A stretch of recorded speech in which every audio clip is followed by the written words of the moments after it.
বন্ধুরা, আপনারা কেমন আছেন? সবাই আশা করি ভালো আছেন। আজকে আমরা মাত্র 2টি ডিম দিয়ে একটু সুন্দর পিঠা বানাবো। আপনারা চাইলে বিকালে তৈরি করতে পারেন। আসুন দেখাই কিভাবে তৈরি করবেন। একটি পাত্রে আমি একটি ডিম ভেঙে নিচ্ছি। 2টি ডিম লাগবে, আরও একটি ডিম নিয়ে নিচ্ছি। একটু লবণ দিয়ে দিচ্ছি। মিষ্টি খাবারে লবণ দিলে টেস্ট একটু বেড়ে যায়।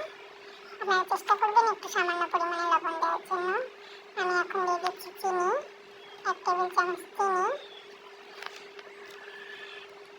3 টেবিল চামচ চিনি দিয়ে দিয়েছি। চামচের সাহায্যে আস্তে আস্তে নাড়তে থাকবেন।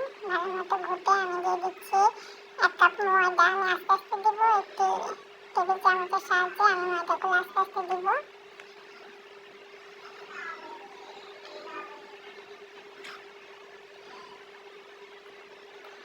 আপনারা বিকালবেলা নাস্তাটি তৈরি করতে পারবেন।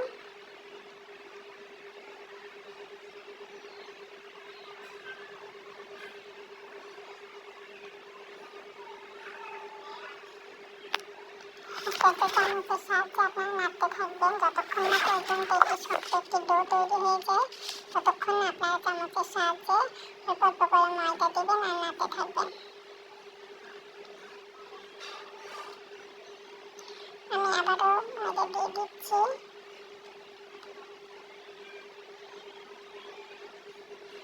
এটা এখনো ভালো মতো শক্ত হয়নি, তাই আমি বারবার ময়দা দিচ্ছি।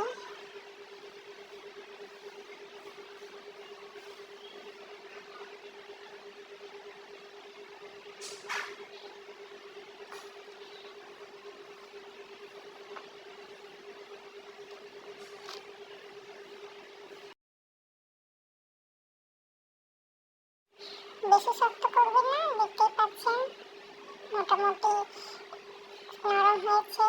এটা হাতের সাথে একদম উঠে আসবে না, একদম সফট হয়েছে। আমি এটা কিছুক্ষণ ঢেকে রাখবো।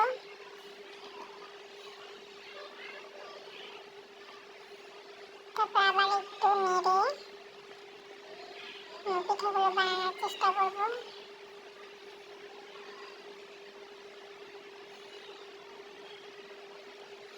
এখন আমি একটু গোল করে ছোট করে ডো বানিয়ে নিয়েছি। একটু রুটি বেলবো।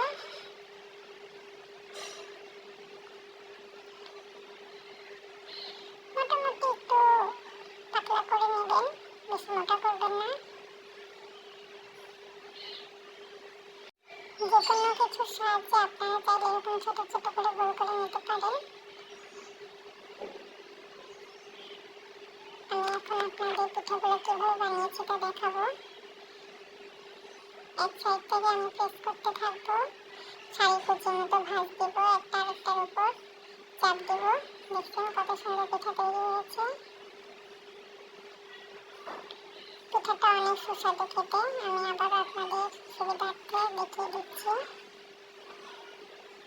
ওটা একটু বড় সাইজের, এটা একটু ছোট সাইজের।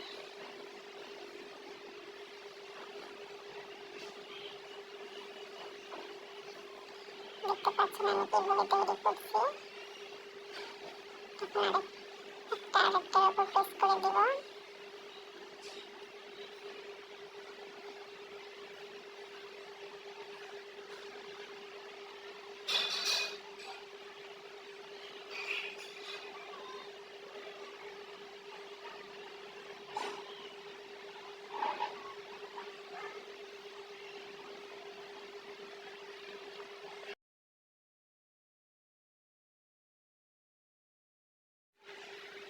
এখন একটু কড়াইতে তেল গরম করে নিয়েছি, এর মধ্যে আমি পিঠাগুলো আস্তে আস্তে ছেড়ে দেব।